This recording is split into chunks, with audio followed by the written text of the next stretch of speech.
Alright guys, we're looking at these two lithium ion batteries here from Power Urus. Alright, so what I could find out was Power Urus, or Power Urus, however it's pronounced, is a subsidiary of Roy Powell Fish.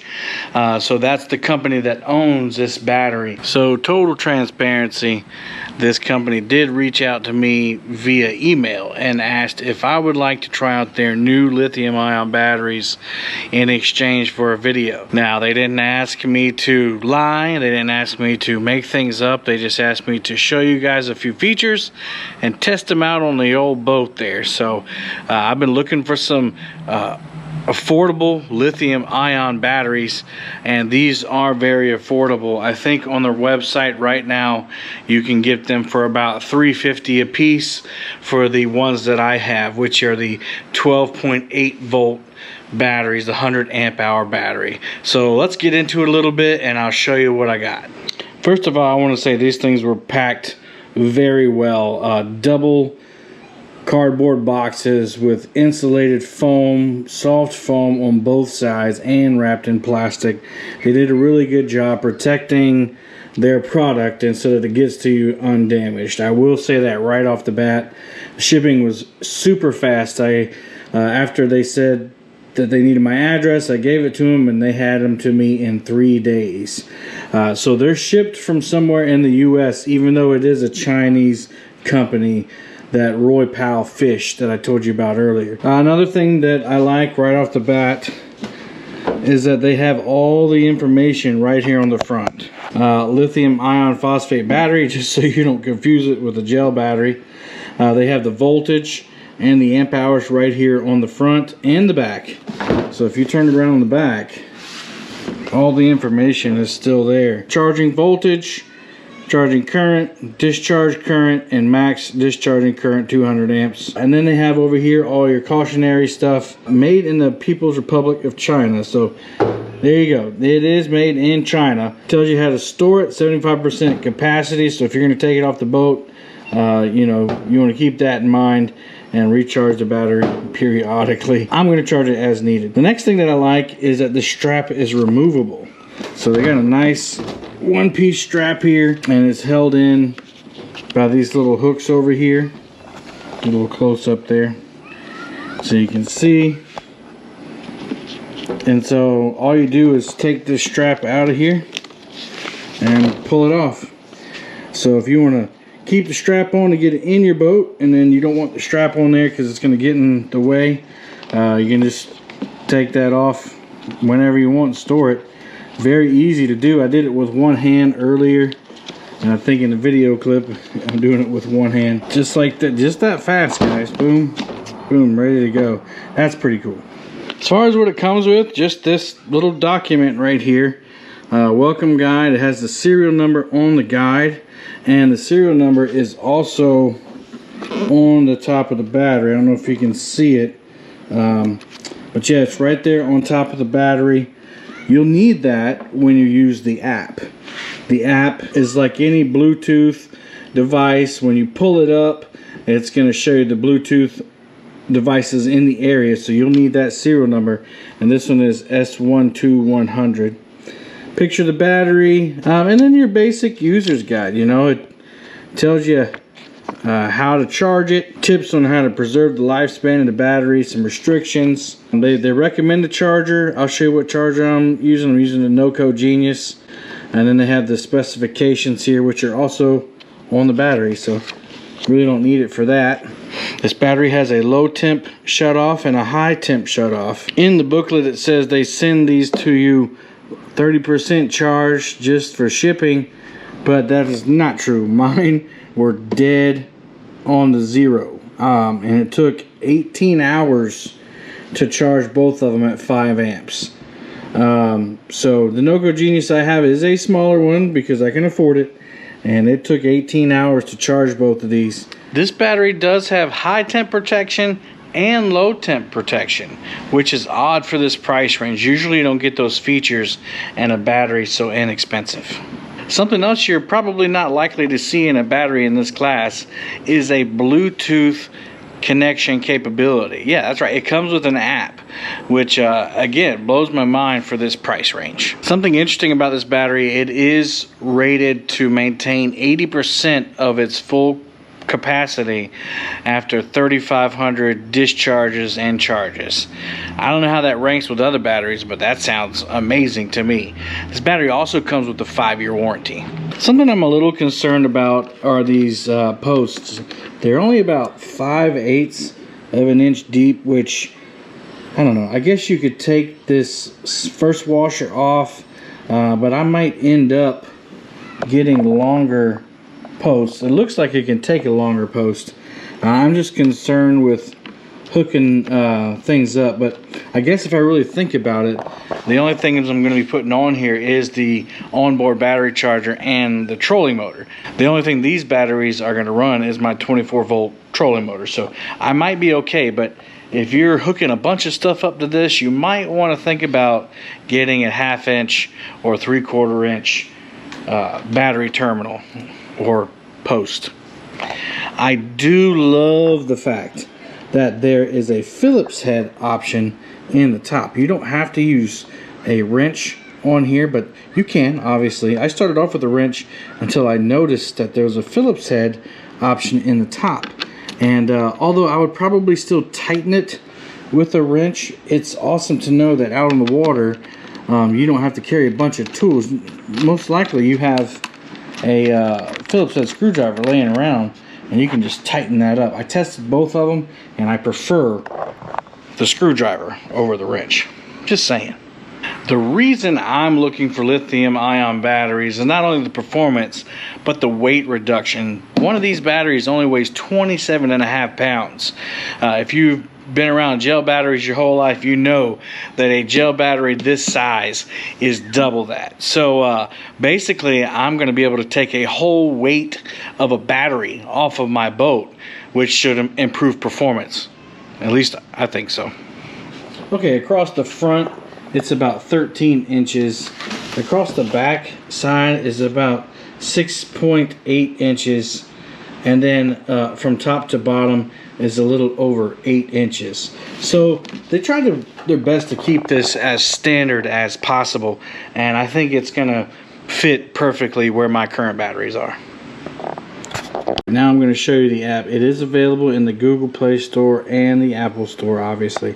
And it looks like this, LiFePO4 Fish.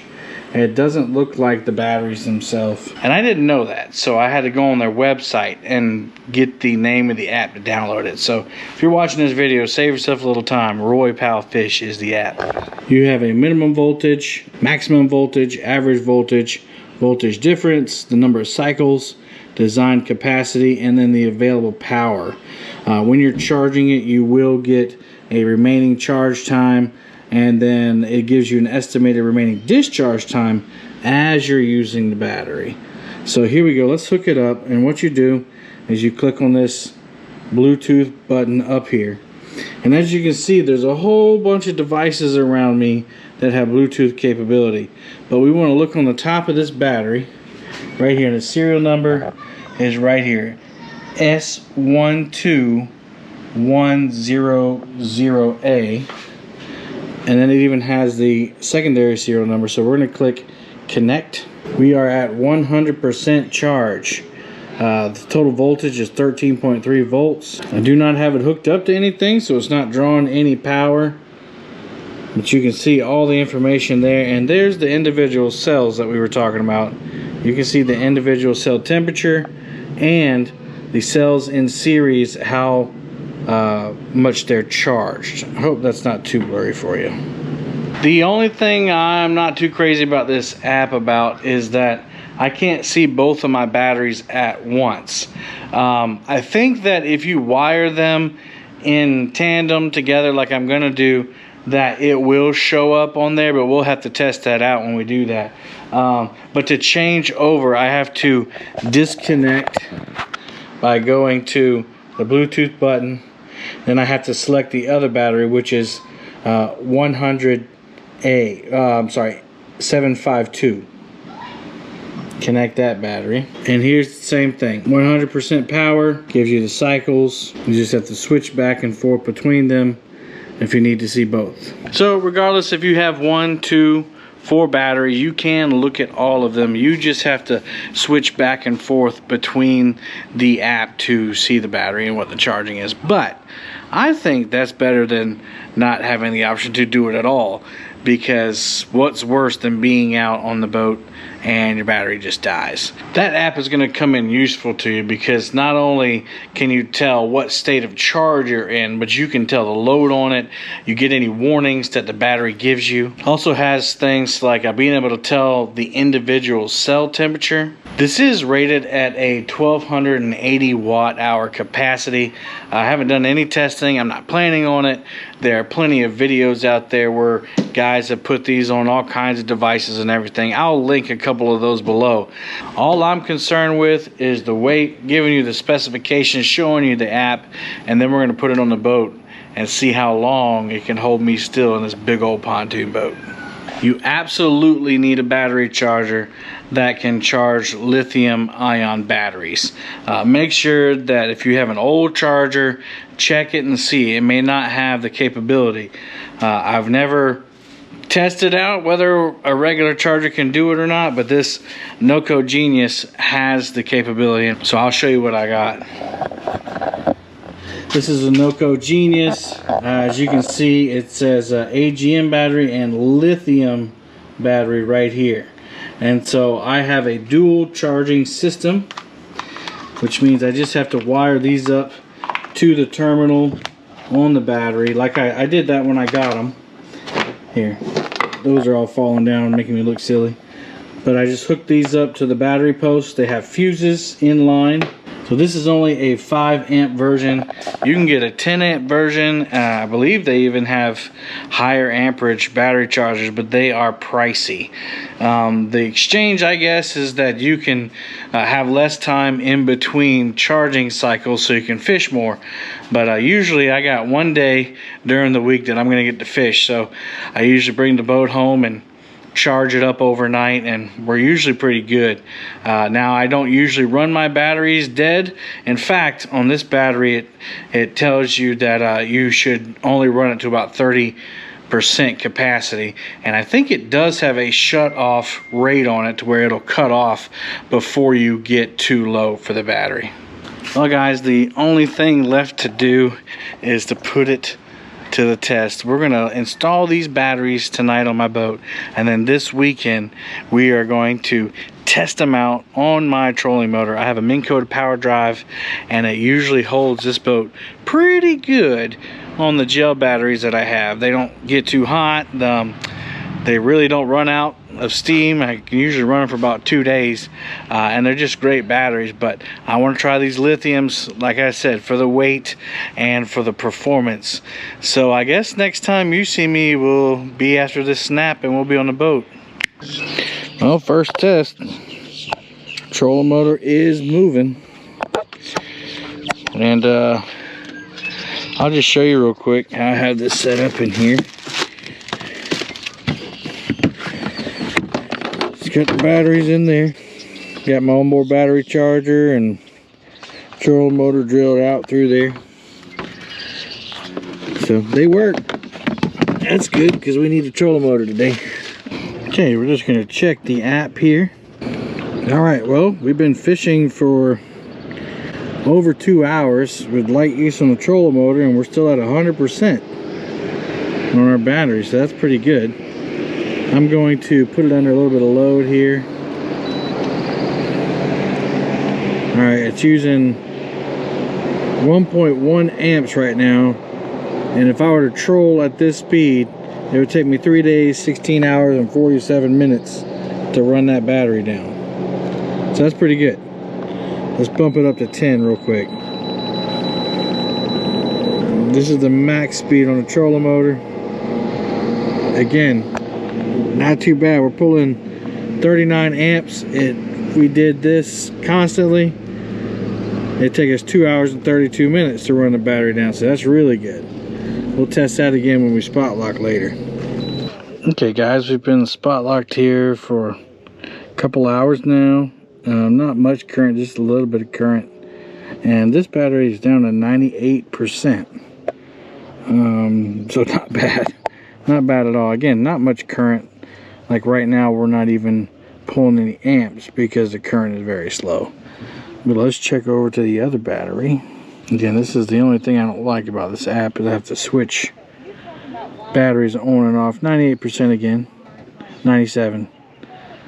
So I can spotlight just like this in this condition for another 4 days. 10 hours and 14 minutes. So that's crazy. Doing good so far. You see the battery temps down here, 82, 84, and that is about what it is outside.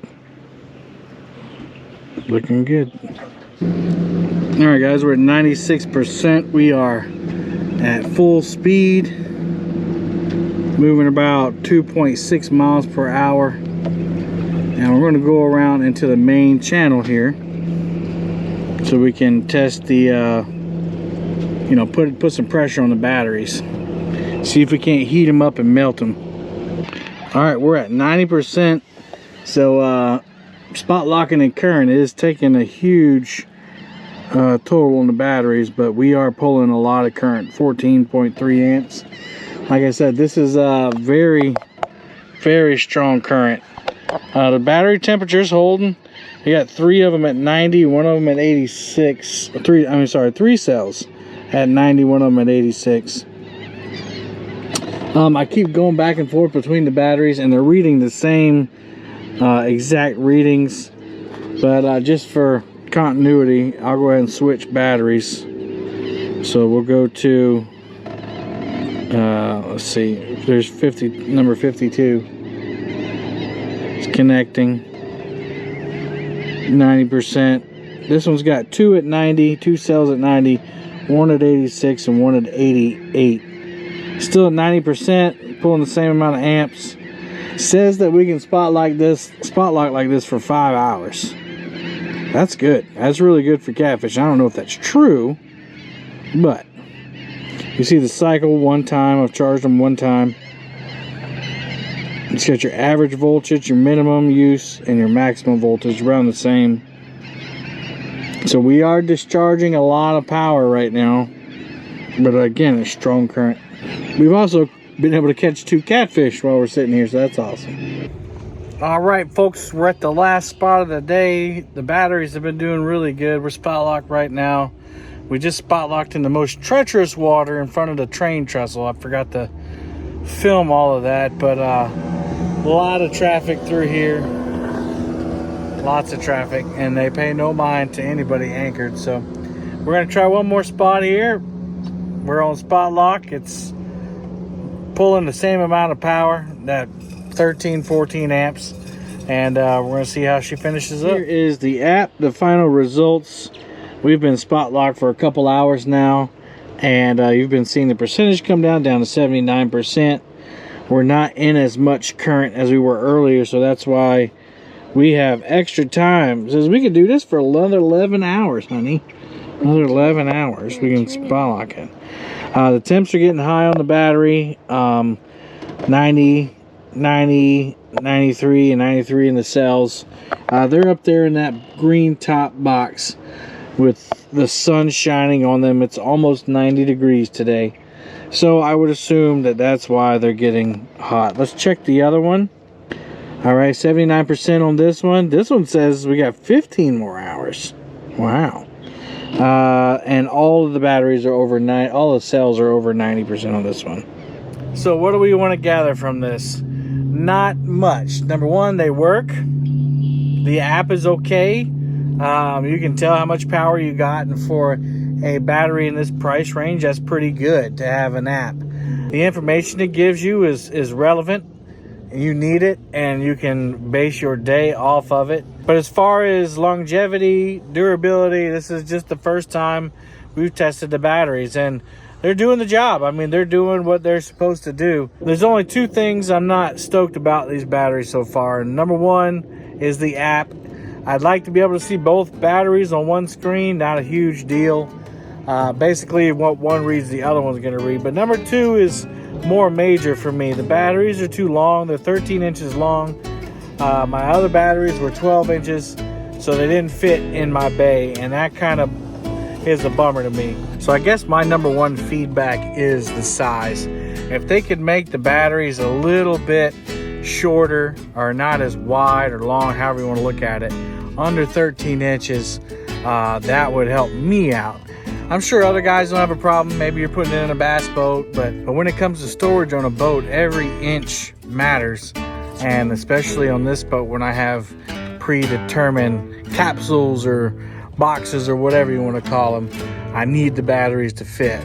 So we'll keep testing these batteries to see if they're any good long term, and I'll keep reporting on them. But eventually I'm gonna get rid of them because I want my boat put back together.